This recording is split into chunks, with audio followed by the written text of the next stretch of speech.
just because I don't believe or agree doesn't mean I can't learn from you. Why did you have to bring that up? Okay, that one I'm super embarrassed about. Do you like me? Do I like you? Yeah. As an individual or as a podcast? Just as a person. No, I like you. Okay, cool. Yeah. Cool. And I don't have any interest in appearing to be stronger than I am. I ain't bow to Nebuchadnezzar's statue. He gonna lead. You feel me? How do we love people who see the world differently than we do? What would it look like if we truly loved all of our neighbors? Could listening to their stories be the first step? This is Seacoast Church, and there's way more to talk about.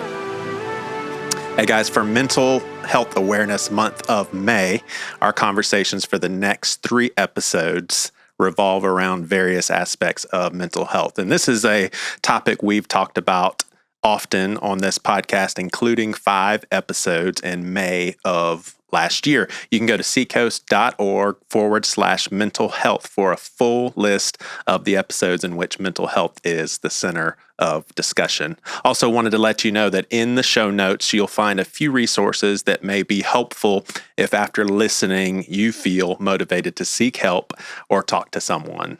But right now, I'll say, take it away, my friend and fellow staffer here at Seacoast, Alexandra Hunt. Hey, this is Alexandra Hunt, and you are about to hear my experiences of struggling with eating disorders. You'll hear a story of what happens when a person doesn't prioritize mental health, self-esteem, might not know how to prioritize that, and definitely does not fully accept that what God created, He created with intentionality, with love, with delight even. It's so easy to forget to live from a place of remembering that we are fully loved and fully known by our Creator. It's easy to slip into those destructive habits that we all have and know all too well. Throughout my experience, I've learned that I'm more than what I eat or don't. My feelings are liars, and self-respect, not self-obsession, is good and healthy. Just like alcohol abuse, gambling, obsessive people-pleasing, eating disorders are never the actual issue themselves, but symptoms of a deeper, hidden, hard issue of demons waging war against you. Healing, grace, forgiveness, guys, these are things I'm still working on daily. I really hope that my story brings you hope. I hope it makes you feel less alone in whatever your own personal brand of struggles might be. I hope it motivates you today to take a step toward wholeness and healing. Even if that step is as simple as embracing honesty, that recognizing, maybe I'm not okay. That's a great first step, and it's the perfect place to start. You want to open us up in solemn prayer? I don't. I'm terrible at solemn prayers. All right, so here's the predicament that we're in. We're all friends, and we like. Yes, we are. Define friends. We joke around a lot. I also trust you guys, and when I'm with people I trust, I can get silly and jokey about mental health stuff because I feel like I have that right because I have gone through hell and back with my own personal stuff, but this isn't necessarily a laughing matter. So it's going to be, here's what we're going to do. So with this episode, we are going to kind of keep it lighthearted because we're going to move into some pretty serious territory. So in this episode, I wrote all this down because I want you guys to be clear on what's coming the next 3 weeks. So here's what the next 3 weeks look like. This week, we're going to touch on some things, keep it lighthearted because there's some heavy stuff coming your way. After we talk a bit on this episode, you'll hear from a fellow staffer of ours, Alexandra Hunt, who has had significant challenges with an eating disorder. Very appreciative of her honesty, as I'm sure you all will be too. Then next week, we are going to talk suicide, just the 4 of us. None of us are experts, but we're going to, talk through some discussions along those lines. And then the 3rd week, Roy and I are going to sit down and talk to Chip Judd for him to mentor us on some mental health stuff, but mainly through his telling of, you found out it was 2013? Yeah. 2013, he had a bad bout with panic attacks and anxiety, and so Chip was gracious enough to share that. And then don't forget last year, all of May, we had mental health series, anxiety roundtable. I share my story, my mental health crisis. We had Toby Slough come on to talk about kids and mental health. Had a couple of guest therapists. So, but this is, like I was saying, how I trust you guys. I remember you and I were texting back and forth, and I made a joke. I think something along the lines of saying how sad I was, or something. I don't remember why. I don't remember the context, but I thought it was clear that it was a joke. But you, as a friend, texted back and said, "I have to ask, were you serious?" Do you remember that? Mm-hmm. Yeah, I do. I can't remember exactly what it was, but I do remember that. Yeah. And Roy, you know a lot about my story and everything, and Lynn, I guess a little bit, but yep. So let's have some fun. I want to talk some PC culture and some like appropriate and inappropriate matters. Why every time I do a host segment, you always open with stuff like, I'm going to read you guys a series of jokes, and I just want to know if you think they're racist. It's never just like, how was your day? How was your day, Jack? I don't want to talk about it. These are real questions that I'm actually very curious about. Is it appropriate for someone to say, if this person is not Jack's shaking his head. If you have to ask, if this person does not struggle with bipolar disorder, is it inappropriate to say just casually, "Oh my gosh, I feel so bipolar, I can't decide, blah blah blah blah," like just a very casual. Everybody knows what that person meant. Why are you looking at me like I'm kidding? No, I'm thinking about it. Okay. Good. So you're tracking. I am. You're tracking. So basically, this person doesn't struggle. They just say it flippantly. And they're saying, I'm really confused. I can't make a decision, or just lightheartedly labeling themselves as bipolar, just using that word. Like, is that inappropriate? Would you say that's inappropriate, Roy? No, I wouldn't. You wouldn't? I've made that joke before. Yeah. Not myself. I wouldn't either. And I think, like obviously, if you know that there's someone in the room who struggles, it's probably not, it's probably like insensitive, and you would probably self-censor, but just the joke in itself, no. And, I remember this is like back in high school where, a bunch of friends straying around, someone made basically that same kind of joke. But it was like about asthma or something. Like someone was breathing real hard, and it's like, oh, you got asthma? And someone else just said, my friend died of asthma. And it's like, okay. Well, it's like, and the reason that's irritating to me is because it's not about your friend, you're making it about you. Like that person made that about them. They weren't actually asking for sincerity. They wanted to like, look at me. And like, that's what irritates me about that kind of stuff is it's just like, there are people who will like kill jokes and they hate jokes and they really want it to be about them and what a good person they are for not having made that joke. Yeah. Right.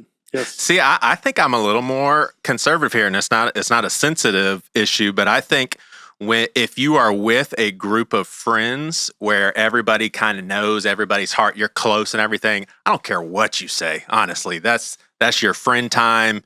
You can say whatever because you all understand each other. But I would say maybe with something like this, it would be really important to avoid saying something like that around a bunch of people that you don't know, just because somebody may be like, man, I really struggle with that. Now, I'm not the type that would be super sensitive if somebody said, oh my gosh, I'm so depressed today. Oh, well, I struggle with depression. Why would you say that? That's not me, but I do think that there could be some people that would be sensitive. Of like a lighthearted. And I think some of it boils down to like in your case, they were y'all were making a joke. Some people just say things like that. I think most of my life have kind of been flippant with that with OCD. Like I like things a specific way and I'll be like, oh, I'm so OCD over that without even thinking about it.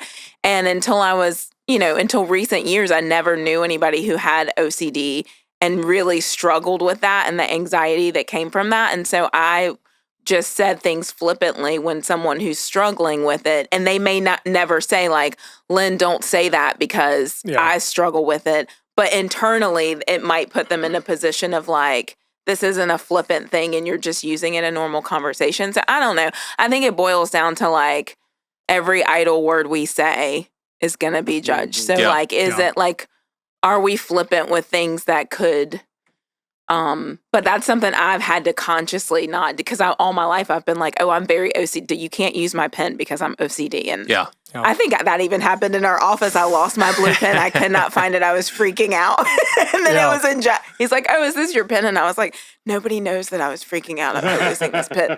Yeah, and I know someone currently who is struggling greatly seeing their father struggle through bipolar, and it's really wearing on them. It's very emotionally taxing because it's like real serious. And so if I were to hear someone say that in front of the person that I'm thinking of right now, I'd probably after the fact say, hey, you okay, you didn't let that mess with you. And I do think most people would agree that personally that wouldn't be offensive. Like I wouldn't be offended by this stuff. All right, so am I taking it up some notches? Uh-oh. What are you, schizo? I'm serious. These are things that people say. Like, did we just up the ante, or Jack? You would say. Well, I just like if it's straight. If I it got is some more. A stray We're gonna comment, keep going up. A stray joke. I think that everyone can stand to lighten up a little bit. Yes, I would agree. Yeah, because like for me, like I make jokes all the time. Okay, it's like I made a joke to Roy over Teams a couple weeks ago, and when I made it, I'm like, all right, like. There's a chance this could irritate him. I think it's funny enough to take the risk, but also like if it had made you irritated, I would like, I'm real sorry, man. Yeah. Like, you know, Yeah. And so I think that part of it's like, I don't want to hurt anybody. And if I was in a large group and I found out that, I kind of made a flippant remark and it bothered someone, like that would bother me. But I think like, so, and I don't want to over spiritualize it, but like one of the things about the weaker brother, stronger brother stuff in the New Testament is the greater burden is on the stronger brothers, but the weaker brothers, one of the things Paul says to them is basically like, look, like don't make everything miserable for other people. Like, he doesn't use those exact words because otherwise that would be one of my memory that's verses. That's kind of the thing is it's like don't constantly put these burdens on other people. Yeah. But the onus on the stronger brothers is hey, go out of your way to make sure that you're not causing your weaker brothers to stumble. Right. And so I think like if it's a stray comment in a large group, like we can all lighten up. Like I think you should have the self-awareness to know no one is trying to hurt you. Mm-hmm. And even if that did hurt, like sometimes, I get bugged by stuff that people say, but if I know it's a stray comment, I'm like, look, they didn't mean anything by it. They weren't trying to hurt me. And yeah. I tried to just move on. But what about a both and? Intent does matter. So you should tell yourself that person did not mean any harm by that, but also why not be careful with the sort of words that we use because somebody may be in a place where it's tougher to hear. Here's another one. Oh, no. Here's another one. You need a therapist, man. But it's jokingly, man. Come on, man. You need a therapist, man. What's wrong with you? First of all, you need to talk to somebody. Really? Have your friends ever been like? I actually, I have. I've heard that one. Man, you need to talk to a professional, man. The truth is we all do. I know. But to say something like, to me, it's kind of like it's fueling maybe a stigma of, well, what's wrong with that? Because it's kind of said in jest as a put down. Again, I'm personally not offended by this stuff at all. Sounds like you're offended. No, I love that. It's like I love that joke. Like letting someone he loves it. Letting someone rant about listening to someone rant about something really inconsequential and then just going, sounds like you need to talk to someone about that. Yeah, exactly. Like I think that's funny. Yeah. And because the whole point is not, hey, you need therapy. The point is like you care way too much about this one thing. So but here's like again, it's like situational. If because I just think like with guys, if your group of like close guy friends find out you struggle with something, I hope you're ready to be made fun of about that for the rest of your life. But it's like that's part of the like. Guy relationships are just, you're going to be given a hard time. And if you don't have any guys in your life who give you a hard time, you don't have any friends. So women can't have those sort of I don't dynamics. know what they They're do. just not strong enough. I'm not going to speak to that. I'm not an idiot. I'm a moron, not an idiot. So I lied. I think we're going to take a step down on this one, but this is something that a lot of the, can we call them PC police? The PC police are saying that you can't say stuff like this anymore. Like, Roy, it's right there, dude. Are you blind? Like some people are saying you can't just do that. There's real blind people that you could offend. I just... Lynn, we know what Jack thinks. Like, would you say, yeah, that may be something that we should think about? Or would you say, no, come on. We all know that all you were doing was saying, Roy, come on, it's obvious. It's right there. What are you, blind? I don't, I mean, I don't know that that's I probably have said that. You would never say those things in a public setting. Yeah. Like where there would, yeah. You would never say those things in a group of people that you don't know. Yeah. But in a group of people that you know, where you clearly know that there's nobody in the room that's actually blind. Yeah, I mean, see, I think I would for sure say that in any context, and I don't know if that would be okay or not, but like I would totally say that, not even thinking about who, I mean, because that's to me that you're making a comment about whether or not somebody can see something. It's not even a joke about a blind person, you know? The only public, actually, because I was thinking that the only public instance where that is said a lot is actually like sports games. And my view is that referees deserve all of the abuse that is heaped on them. So nothing is too severe. All right. Well, that's the end of all the lightheartedness of this series on mental health. Was lighthearted. Come on. What's that? Like, yeah. Was that what did you say that wasn't lighthearted? I was making fun of you. Oh, I mean, you took things that could potentially be lighthearted or offensive. That was the lighthearted part? That was the lighthearted part. I want to ask you, Lynn, I do realize that men can struggle with eating disorders too, but I think that it would be a little more of a common thing amongst women. Did you ever struggle? And I didn't tell you I was going to ask you this, so you can say skip and delete. But did you ever struggle with like major body image issues, eating disorders, or anything like that growing up? I never struggled with an eating disorder, but I mean, I think body image is something that I hate to say all, but yeah, people struggle with, girls struggle with. I mean, it's middle school and high school specifically. That like it was like my weight was, I was always conscious of that. And it didn't help like depending on what you were involved in. And so in middle school I was a cheerleader. And so there's always this like, you know, you're battling with it even when, and you have a distorted self-view anyway. You could look in the mirror and be fine and think like, oh, should I do this? And so I never had an eating disorder, but I know lots of people who did. But yeah, body image is something that I've always like battled with, but not to a degree that it was incapacitating or affected my health. Yeah. Yep. Have y'all, are y'all familiar with the Carpenters? Y'all are all old enough to know the Carpenters, right? The Singers? The Singers, yeah. Yes. The brother and sister duo. Yep. Y'all know she died of anorexia. Did y'all know that? I did not know Really? that. Y'all didn't know that? Wow. Yeah, it was one of those things to where she was in and out of getting help. But once she really decided, hey, I really have to go after finding health, it was kind of too late. Like her body had already started to shut down. But super sad. But there's a made. What are you laughing at? You're laughing because it was kind of out of nowhere, right? It was. It was kind of out of nowhere. If your point was to bring down the mood of this conversation, you just did it. Yeah.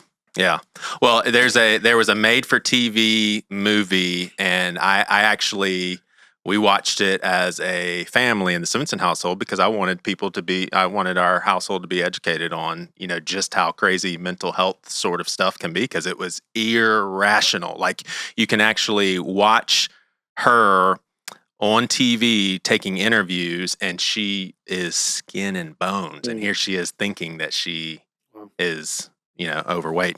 Well, right now, our very own Alexandra Hunt, I want to read a scripture as a tribute to her courage to open up about this. You'll hear that it's not a struggle that she considers all packaged up and in the past. And so, my grace is sufficient for you, for my power is made perfect in weakness. Therefore, I will boast all the more gladly about my weaknesses, so that Christ's power may rest on me. That is why, for Christ's sake, I delight in weaknesses and insults and hardships and persecutions and difficulties. For when I am weak, then I am strong.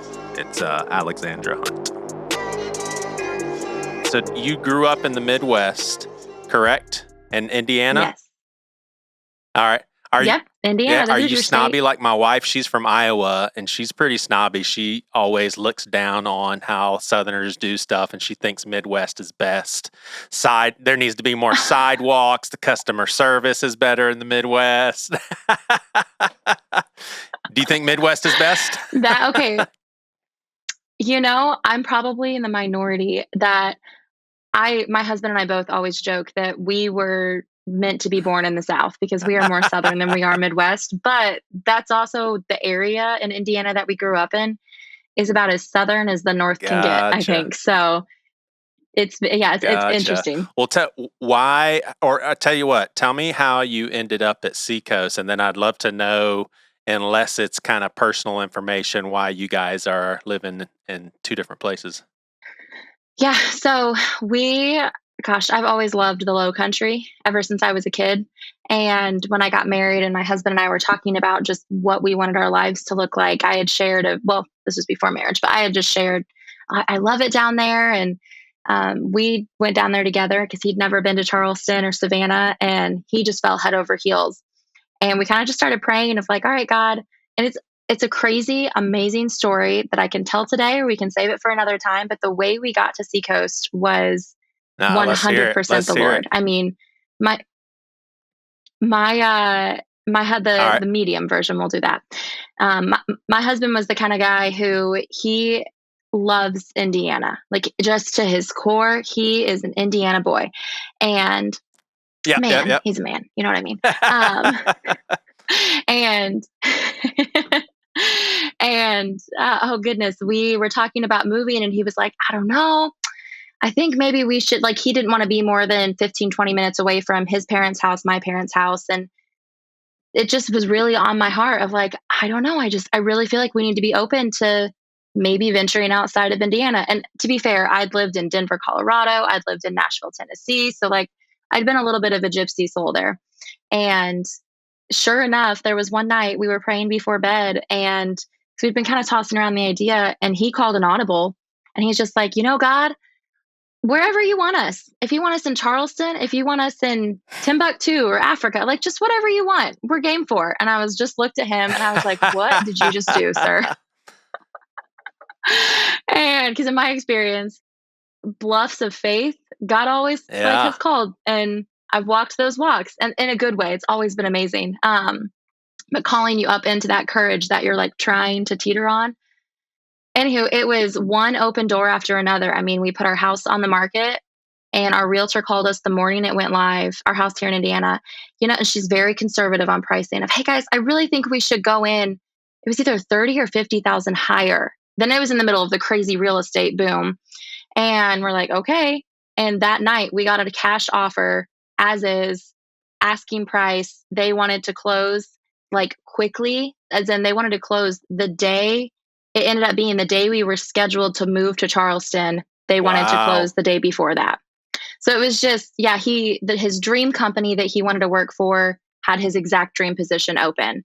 And just the timing, everything was just one thing after another. All that being said, we weren't sure if we wanted to be in Charleston or Savannah. We really loved Beaufort, but we also knew that we wanted to find a church first, and then we wanted to find a church and anchor our lives on that church, and then figure out, because we'd been commuting 45 minutes to a church here. We found Seacoast. I had a whole spreadsheet of like different beliefs and values, and do they believe in communion, baptism, You're that kids ministry, You're for that future type. Not everybody puts needs. that stuff on an Excel spreadsheet. Yes, I hear you. I'm a spreadsheet girl. I'm with you. And honestly, Seacoast just like ticked all the boxes, except we started watching churches in the South online from our living room, because it was during 2021. So everybody was pretty much doing online services after COVID and all of that. And it was during the At the Movies series. And we watched it and we're like, oh, that's pretty cool. But we'd never heard of At the Movies. We were like, is this how they always do church? I don't know. Maybe this church isn't the one for us.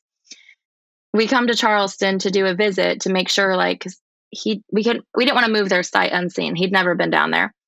We do a visit. We're there for one Sunday and we're like, all right, Charleston to Savannah to Beaufort. Like, where are we going to church? What are we doing?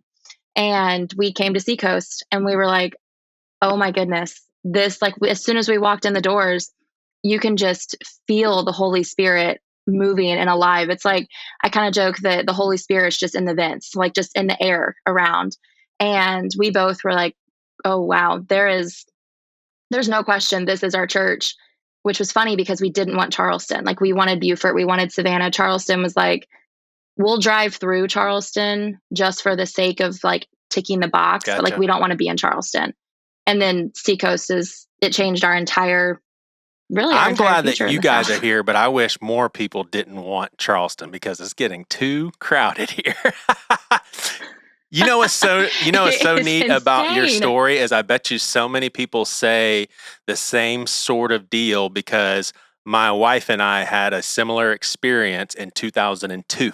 You know what I'm saying? So 20 years before, we stepped into Seacoast thinking, you know, we're looking for a church that suits both of us and had the same sort of sentiments. It's neat. I guess the Holy Spirit's been here for a long time. Hey, so I'm pretty sure I volunteered at the Chosen conference with you and Tim Smith and the cafe, and actually the bookstore, correct? Did I do a good job? Did I have a good work ethic? Yeah. Oh, you were incredible. Actually, not saying this to like blow smoke, but we actually put in a request after. We're like, hey, if Joey ever wants to volunteer over here again, like, could you be our priority volunteer? Because you were awesome. But that goes back to your childhood, right? Didn't you work in a store with your dad or something? I worked at Family Christian Store or Family Bookstore or whatever it was called. So I did a good job taking the clothes hangers back to the back and bagging things and all.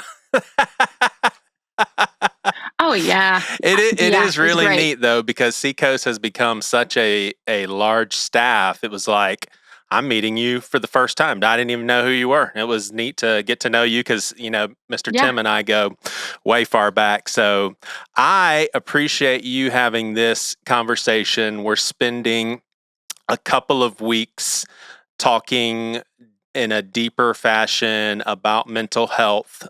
The next week's episode's going to be with Chip Judd. He's going to share about his bout of anxiety and panic disorder that happened, I guess like 10 plus years. And I sent an email out to, I think it was staff or whatever. You got it. And you responded that you'd be willing to talk about eating disorder. Is this hard to talk about? It yes and no. It's not something that I've been very vocal about until here recently. Even talking to my husband about it, he's actually the first person that I had talked about. And that was more out of him observing things and noticing things, saying, for Pete's sakes, Alex, just eat. Like, and I was like, what do you mean I am eating? I'm eating so much food right now. You're like, you're eating like a bird. No. And it was like, that kind of opened my eyes a little bit to like, and that was when I thought I was doing good. Like, I genuinely thought, oh, I've beat this. I'm good. And he kind of called me out on that. That's all right. Oh, I am so sorry. And then it wasn't until we went to meet with Pastor Adam Martin for marriage counseling last year. You have to get marriage counseling? And I did he too. just so... Oh, yeah. Honestly, side note here. If I could go back and change one thing about my marriage through the ups and downs, we would have been in counseling the day after we walked down the aisle. I mean, truly, I think everybody should do it. Especially with Adam Martin. A little plug there. He was amazing. But he just nonchalant. I mean, you know how he is. He's just so gentle and casual, and nonchalantly was just like, yeah, and almost, he didn't make the assumption, but he just like brought it up of like, I don't even remember how he said it, but somehow of like, you've probably struggled with this, or have you? And it just in a way that was very unassuming, to where it was easy to say, yeah, I have struggled with eating disorders without feeling any like shame or judgment. And it was like, that was the first time that I said that out loud. Cause like I knew I had, but I hadn't verbalized that. And then as we kind of work through that and work through some things, and then just opening my eyes a little bit to the fact that, and reminding me, I guess, that our stories aren't just our stories, right? They're stories of how God's working in our lives, and the shame around it, the silence around it, that kind of thing, that only serves to quote unquote protect me, but really it's an isolation lie, right? So then if I don't talk about it, then there's going to be somebody else who might have a similar story who thinks they're alone or thinks that, oh, eating disorders are only for people who are stick thin, or you know what I mean? So it was that was, so yes, it's hard to talk about in the sense of it's kind of hard to go back to that while I'm still working through it all, but it's necessary. And the church we're going to up here in Indiana, our pastor's doing a sermon right now. Actually, him and Josh Surratt are like best friends, which is so funny. We're also doing a sermon series on mental health right now. And Sunday he talked about how he was quoting somebody else, but he said our messes turn into messages. And it's like, yeah, that's true. My mess is for sure a message. For sure. Well, it's still a big deal for you to share, and I agree that so many people are going to get a lot out of this. So you and I have interacted a little bit already about your story. So first grade, you talked about how and correct me if I explain this incorrectly, but you would not allow for your thighs to rest on your seat because you didn't want your legs to look fat in the first grade. Where did that come from? Did that come from just kind of how the world is set up and it, I mean, media, TV shows, were your parents instilling that into you? I mean, where'd that come from? Yeah. Yeah, you explained that perfectly, which is funny because they were under my desk. Like no one could even see my legs, but it was just like I could see. And I was like, if somebody happened to look over and be like, oh, look at those fat thighs, which like for the record, I was a tiny kid. I was going to ask I was a beanpole. And like, I don't think I broke. Yeah. I didn't break 100 pounds until my sophomore year of high school. Like people used to make fun of me because I was so scrawny and tiny, which I didn't take as offensive. I took as compliments of like, yeah, I am so tiny. But important context to all of this is I will be 30 years old this year. So my childhood was during the early 2000s. So that was like the Britney Spears, the Christina Aguileras, the Kelly Clarksons, the pop stars who anorexia was cool. The supermodels were tiny. The jeans were so low that if you had any kind of natural stomach, it made you look like a little pudgy, and everybody talked about muffin tops. And it was just very like the only way. And the reason I specify the context for the time era is because there wasn't that body acceptance at that point in time. Even so much as like, I remember my mom, who is a wonderful, like strong, godly woman, looked great. I mean, I hope I age half as well as she has. And I can remember her looking in the mirror and being like, oh, these jeans don't fit the way I want, or I hate this part of me, or just having that negative self-talk, which of course as a kid, you don't recognize that's what it is. Or my dad with his health habits. And I just remember like, nobody was dogging on me.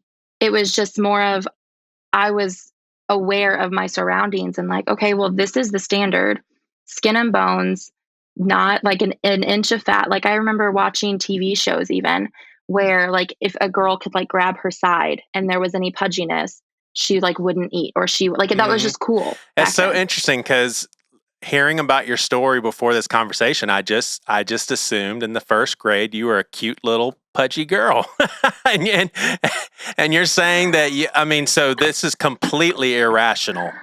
Oh, yeah.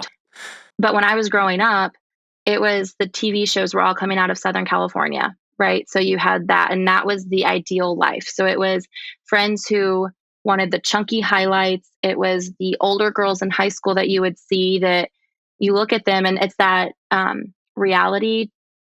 Yeah, I think dysmorphia. So. Is that the word where like what you're seeing isn't actually, and it'd be like, look at them, be like, oh, I'm bigger than them and they're in high school. And it's like, you look at back at pictures and you're like, no, I wasn't. I just felt.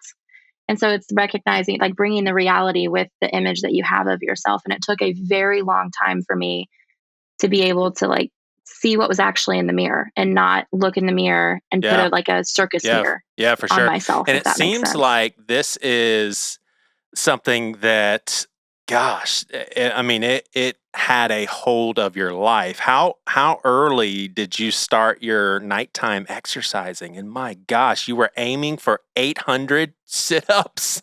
Did you ever pull that off? I'm like, 800? You've done 800 sit-ups in a sitting? Oh my! Do you also have to think about this? We're adults and we're thinking of that as like, that's insane.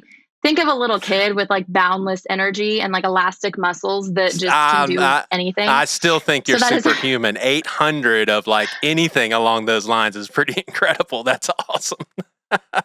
It was, I would do 8 sets. That was my goal was 8 sets of 100. I'm laughing, but that's horrific. That little Alexandra had to put herself through that. And so when did that start? Did that start in the first grade? No, that was more. I didn't realize, and this is what helped when I was younger. I didn't realize my options. Like I thought I was just like stuck with this body that I had that wasn't even bad. Like honestly, I was great. But I didn't know that there was something I could do about it until middle school roughly. And that's when I would have the insecurities on both ends of the spectrum. So I grew up at a fairly large school and then moved halfway through high school to a very rural school. So I had kind of two polar experiences. And at the larger school, like everybody was smart. Everyone was an athlete. Everyone had 6-packs. They could do like 20 pull-ups, and we got tested on pull-ups in gym. I remember I could do all the other tests, but I could never get a pull-up during the test. I could do 3 or 4 outside of like, as long as I wasn't being tested. And that just, I was so cripplingly insecure. And that's what it all goes back to, is it goes back to this crippling insecurity that fed itself or showed itself through the exercise, through the eating, through the not eating, through the types of friendships I had, through the self-respect I had and what I was willing to do and not do, and just all of that. But then at the same time, not really anybody knew, because I was also highly involved in youth group and in church and volunteering in children's ministry. So it was easy to kind of hide and easy to do that. But the exercising, that was, it was this push and pull, because I couldn't meet the metrics that my friends could meet, because like I said, I was a scrawny little beanpole. So I felt weak and like pathetic. But then at the same time, it's like, well, but if I lift weights too much, then I might get bulky. So it's like, do I try and keep up with my friends, or do I try and keep up with what I'm supposed to look like? And it was just all along, a mental mess. God is just like, just rest in me, young child. You don't have to worry about any of this. Were your parents? Like I went through tons of mental health issues as a kid that my parents were oblivious to, and it wasn't that they were uninvolved; they were very involved. But if you don't open up to your parents and tell them, they're just not going to know certain things. Were your parents completely unaware? No, they didn't. They were very involved, very protective, great parents. But no, this was something that I think I knew that if I talked to them about it, they would do something and put a stop to it, which meant then I was going to be accountable for it. Not that I put this thought process through as a kid. But like looking back on it, it's like, yeah, of course I didn't talk to mom and dad about this. 1, I was scared I was going to get in trouble for it. But 2, because I was just always scared that if I moved one wrong foot, I would get in trouble, which was, again, me going back to that hyper insecurity. And that just, but again, I don't know that they even would have known. And I don't remember ever having a conversation with them about it. I haven't asked them as an adult or like really resurfaced the topic too much, because it's something that I still kind of struggle with. And I'm trying to, I don't know, it's interesting. So short answer, I don't think so. I do remember one time they caught me doing the sit-ups, because I would tuck my feet under the box spring underneath the bed. Like, you know how maybe it's a Midwest thing, maybe it's an everywhere thing. Like if you have bunk beds or a bed, there's like that extra mattress just under the bed. That's what I would tuck my feet under. And they heard me one night and came in. They're like, "What are you doing?" Like, I'm just doing some sit-ups. Go to bed. And like, it was like come on, what, like, quit. You're fine. Go to bed. And I don't remember it being much more of a thing than that. But also like that just told me I needed to be better about hiding it. Now, why don't you describe kind of the day-to-day at its worst? I don't know if it was in college when you would consider it, the worst that it got. Yeah, it was definitely college. Honestly, so my freshman year, I went to Indiana University on I was supposed to have a rowing scholarship for sophomore through senior. Freshman year was just kind of like, yep, make sure you're worth your medal kind of thing. And that was the whole reason I went to IU, was because of this scholarship. I mean, who would turn, especially somebody who's cripplingly insecure and felt like they were never good enough their whole life, who would turn down a Division I Big Ten scholarship? Like no one, right? Especially when you come from a family who like sports are life kind of thing. And so anyways, I was at IU and it was like, I had to figure out what to eat, and I was trying to fuel my body to keep up with the Big Ten workouts and just like that rigorous Division I training schedule. But also I was putting on a lot of muscle, and like I remember like even this shirt that I have on, it's just a button up shirt. Well, this one might have, but button up shirts wouldn't fit my arms because I just got so jacked like I was supposed to because I was a college athlete. And that just really messed with me. And then it became, well, what do I even eat? Like, how do I figure this out? So it became a lot of trial and error. And then at the end of my freshman year, right before the spring season starts, which is like the big rowing season, which by the way, I didn't row previously. They recruited me out of basketball. So the scholarship was for basketball? No, the scholarship was for rowing. Gotcha. They recruited me out of basketball. So I really had to prove my mettle there because I'm like, I've never rowed before. And I always have I've never felt good enough. I've had all this insecurity. So now I'm trying to prove that like, yes, you should give me this scholarship sophomore through senior, and freshman year is where you kind of prove that. Oh my gosh. You had to be jacked. So your biceps, your triceps. I mean, rowing. Holy cow.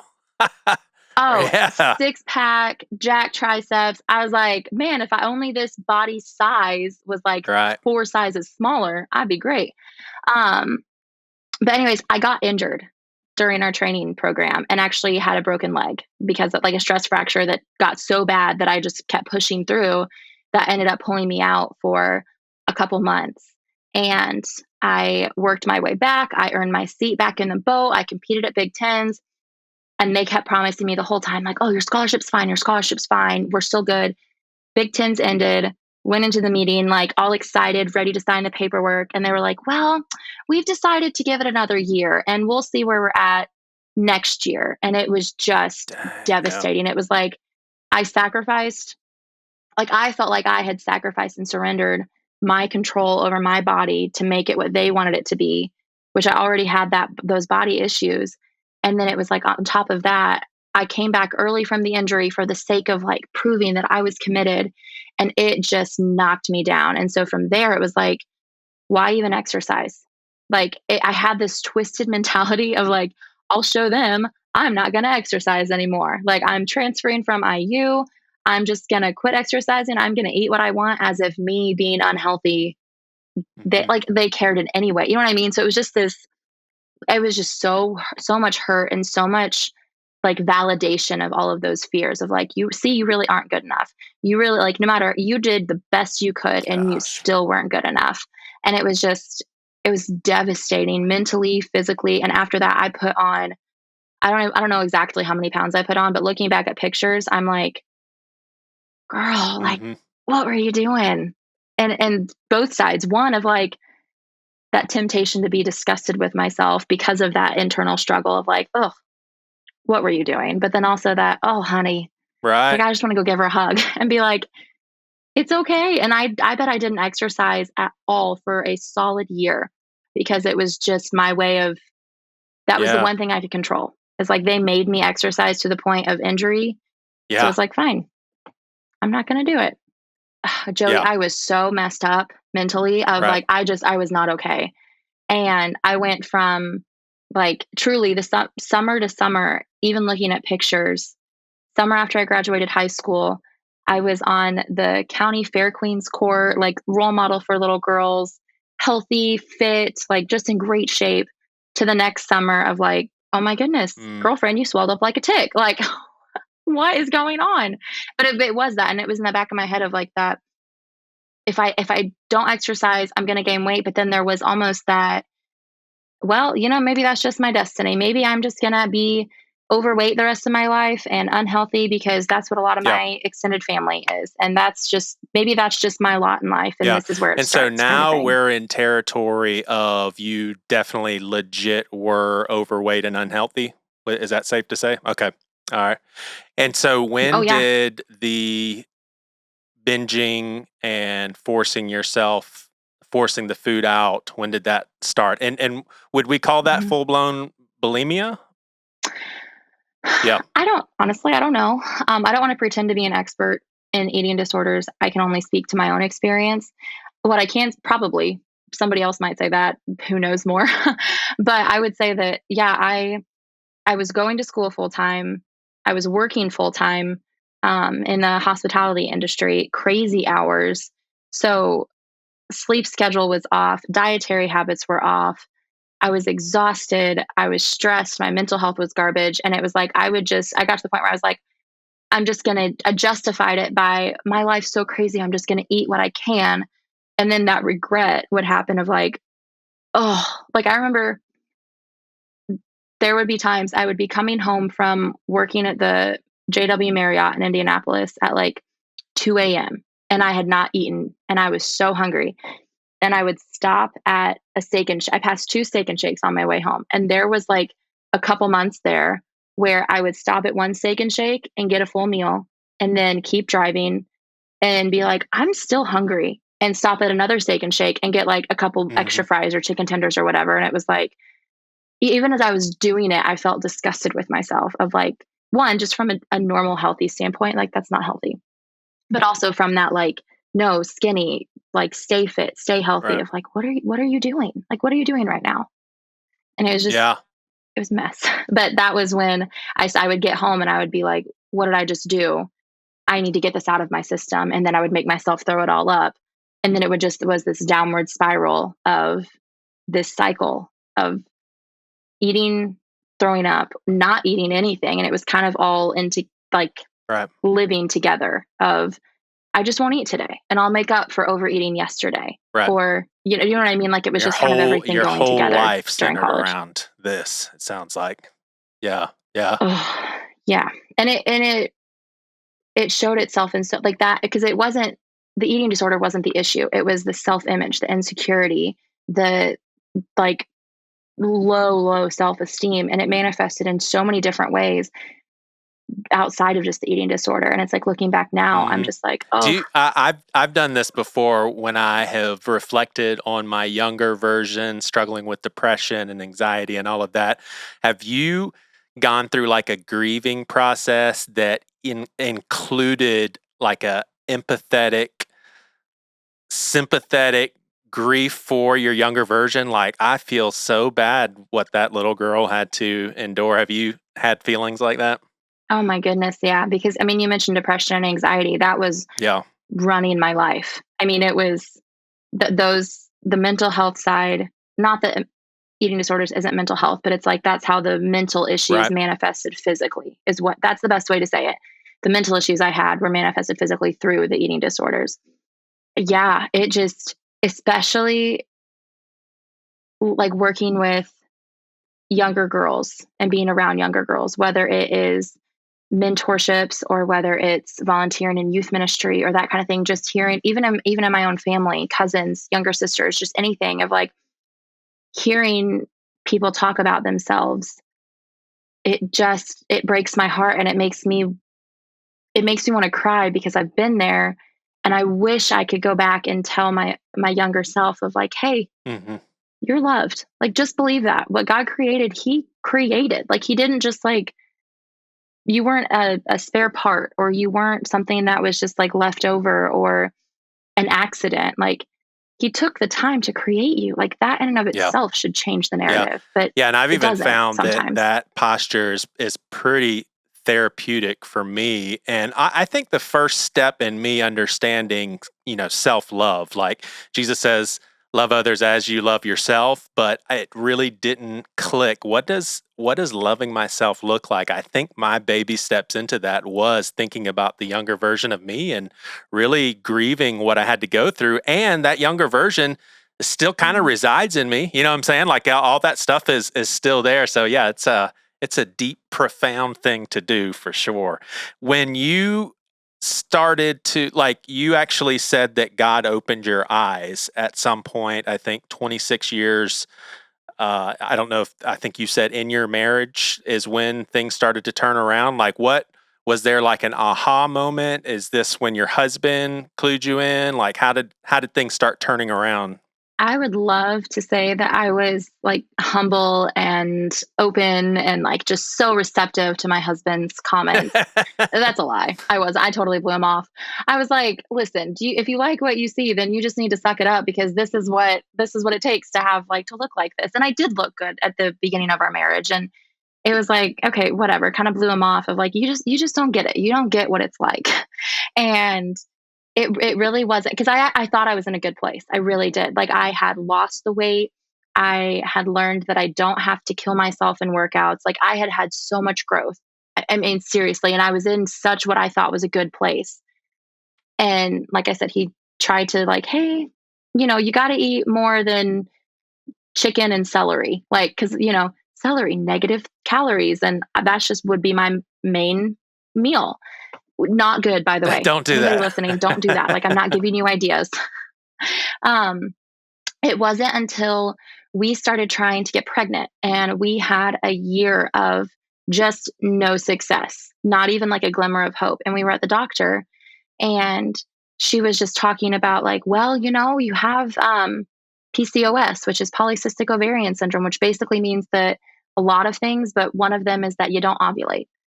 And it's like, okay, which historically that's seen in like morbidly obese women historically. Here lately, in the last 5 to 7 years, it's been very prevalent in young, healthy, what should be highly fertile women. So that's a whole other thing that she's like, you're not, no wonder you're not getting pregnant. You're not ovulating. Let's go on the hormones.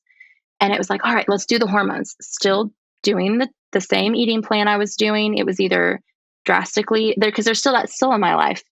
Not so much now as often, but that, let's just binge. Let's just have a fun, good meal. And then that regret and not necessarily the expelling what you eat, but more of the, I'm going to work out like crazy to make up for it kind of thing. We did the hormone pills and all of that. And it just was a mess. We stopped the hormone pills. We actually ended up getting pregnant a couple months after the hormone pills. And we were so excited. Unfortunately, that ended in a miscarriage. A couple months later, we had another miscarriage. And it was after the second one that I was like, okay, this isn't working. Something is wrong. Like, what can I do? Because those were just excruciating physically, mentally, emotionally, and it was just horrible.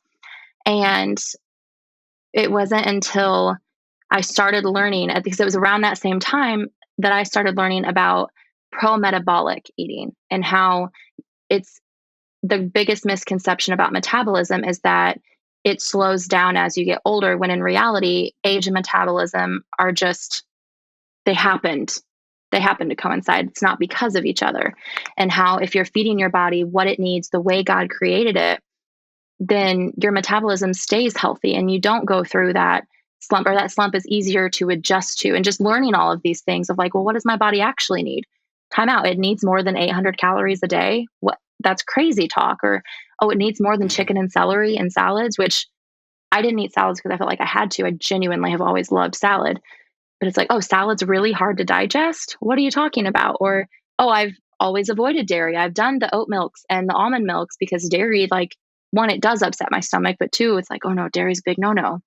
It's like, my body actually needs dairy. Like, so just all of these things of learning this, it was like, oh my goodness, no wonder my hormones are out of whack. No wonder all of this. And not that it's all because of this, but that was the aha moment for me, was learning about the metabolism and the way our bodies were created, of like, oh my gosh, God created it's amazing. I don't have to fight against my body. If I give it what it needs, it operates the way it's supposed to for the most part. Cause we're in a fallen world. So our bodies are still a little jacked up. But that was the big aha moment, was after the infertility issues. And so much so that we actually went to see a fertility specialist. And this was all when we were living in Charleston full time. And they ran every test, they did everything, and they found what they thought was the cause for it. Like, we think it, we see it on the ultrasound. This is the cause. We went in for the confirmation test because like insurance purposes, you have to have this step in order to fix the issue. And we'd seen it on the screens. We go into this last test, and I forget what it's called. And my doctor was like, well, that's weird. It's not there anymore. Like, and it was like formation thing. It was like a heart-shaped uterus. It's arcuate is what it's called. And it's like the septum was gone. And she's like, okay, well, nope, that's not the cause then. And at that point, Josh and I were both like, Josh is my husband. We were like, okay, God, you are making it very clear that there's not, because she told us, she's like, the whole fertility industry is based on getting pregnant, not staying pregnant. And all of that was such a wake-up call of like, okay, God, you are the giver of life. You are the one who is going to bless us with children if that's in your plan for us. And if not, make us okay with that. But I'm going to do everything I can to hold up my end of the deal, right? So I'm going to feed my body the nutrients that it needs. I'm not going to starve myself. I'm not going to exercise to the point of just complete exhaustion. I'm going to do exercises that are good for my muscles and that help set me up for successful aging and that kind of thing. And that whole, I know this is kind of a long tangent, but that whole mindset shift was like, that was the game changer. That was a good tangent. I caught you saying something, and I wonder how significant it was. And Chip Judd, who's on here a lot, he told me that his practice is that he doesn't compliment women unless there's somebody else in the room. And I've got Caitlin back here, who's our sound engineer, and then all of our listeners. I wanted to. You said something about early in your marriage, you really did look good. I've been around you. You look good now. Like, do you believe that? Like, seriously, at this juncture in your age, when you look in the mirror, are you happy and proud of yourself, or is that still a struggle? Yeah, I would love to say yes, I am. But the truth is, it's still a struggle. It depends on the day. It depends on how I feel. It depends. It just depends. And that's not okay. And I know that's not okay. It's real and it's honest. And that's something I'm working on, because historically I've only felt good about myself and how I look if it meets my unrealistic standards. Right. So it's like working on accepting that and working on being like, it's okay that and this actually, real talk, something I'm working on is that if I turn around and I have like skin that touches itself on my side, that's okay. Like, it doesn't have to be perfectly flat stomach. No, like that's just unrealistic. And so thank you. That's so kind of you to say. And that's good, like affirmation of like, girl, get out of your head. But yes and no. I really appreciate, I understand Christians' perspectives when they say this. I've heard a lot of Christians say, I will open up about my struggles after it's all wrapped up into a bow. And I think there's good intentions there because they just want to be an encouragement to others. But I think it's so important to be open about our struggles that we're not necessarily finished with, because the reality is we are going to struggle with stuff our whole lives. And I wonder, do you think that you could liken what you deal with food? Like, my therapist told me the other day that her and her husband, they are alcoholics in remission. Like, they will always be in remission from, and she hasn't touched a drink in probably 30 years. Would you say it's similar to you with food, that this is never just going to go away and be something that's second nature to you, that you just don't struggle at all? It'll always have to be something that you pay attention to. Is that safe to say? Joey, my first reaction when you started asking that question is yes, absolutely. It's something I'm always going to have to. But I think a better answer is no, because I think that's still giving it power. I think it's something I need to be aware of.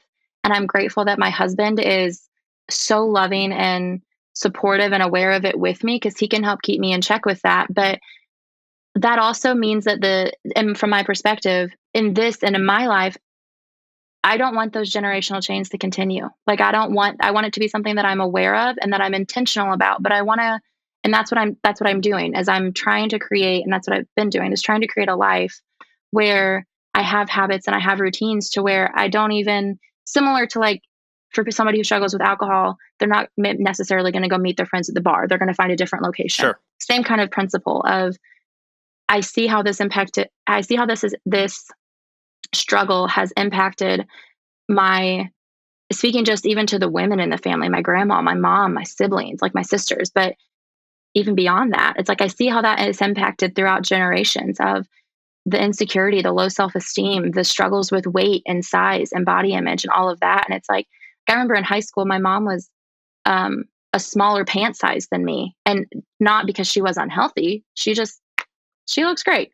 And that wrecked me. And I don't want that for my kids. I want to be and that's actually what realizing that connection is what made me want to start working on this, because I'm like, I don't want my daughter to hear me talk about myself like this. Not that I blame her. I don't.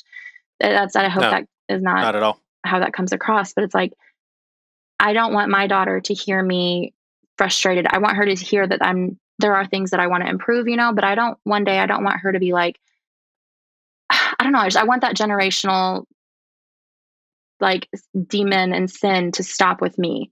So that way, yes, I guess, sorry, this is a very roundabout answer, but yes, I do think it's something I have to be intentional about for the rest of my life, but not in a way that it still controls my life and trying to avoid it, if that makes sense. Yeah, it does. It does. Yeah, you would want your daughter growing up saying, Mom really cares about health and she cares about me being healthy. And whatever that means. And obviously that's what you have been learning your whole life of what true health means. All right, so we're wrapping this thing up here. I wanted to ask kind of an opinionated question. I tell our listeners that we rarely come to the table with all of our thoughts ironed out. But do you think, so you're talking about the peak of your struggles was early 2000s. Here we are in 2024, where social media is a crazy, alluring trap for so many women because of, it's just insane. The sorts of things that you see every day as the ideal standard of what a woman should look like, and all the filters and, how celebrities present themselves and all of that. So you've got that working against people, but then it feels like we're in an age where there is less tolerance for body shaming. There is a wider door for varieties of different shapes and sizes and more acceptance. Like, do you think that we are living in a year or era where this is better for women or worse? I think the pendulum always swings to the extremes before it balances out in the middle. And I think we've gone from the extreme skinny to like that's the accepted thing to there's a difference between empowerment and enablement. And I think it's important to empower women to accept the way that they were created and accept the fact that they were created. Like, I cannot stress that enough. They were created. And I think that it is, I'm not going to say easier because that's easy to say looking from my perspective from the outside looking in. I think it's different, but I also think it's a lot of the same. I mean, we talk a lot about how Satan's not creative. He's pretty freaking lazy and he uses the same things over and over. So it's the same trap with a different face. So I think not that it's easier, not that it's harder. I think it is just as much of a prison to believe that if you are just unhealthy and overweight and not honoring your body, not respecting yourself. And I'm not talking about, like, God made bodies of all shapes and sizes and he did it on purpose. So I hope that comes across. But using that as an excuse to not be healthy, I think is the pendulum swing in the other direction right now. I mean, Yep. Does that make sense? It does. This was great getting to know you more outside of the bookstore, and I mean, way deeper, way more profound, just your sharing and your willingness. I think about Paul's words. He says that he boasts in his weaknesses so that Christ's power may rest upon me. And I think that you doing this just swings that door wide open for the Holy Spirit to even give you more power. So I appreciate you sharing. It's going to be of great benefit to everyone. I know it was for me. So thank you so much, Alexandra. My pleasure. Thank you so much for having me. And thank you for talking about this. This is not a popular or cool thing to talk about. And there's a lot of stigmas and a lot of misunderstanding around it. So thanks for making it, shining some light on it. You've been listening to the Things You Won't Hear on Sunday Seacoast podcast. In the show notes, you'll see a link to our Facebook group page. Also, we'd love for you to consider subscribing so you get these episodes downloaded right when they come out. Thanks so much for listening.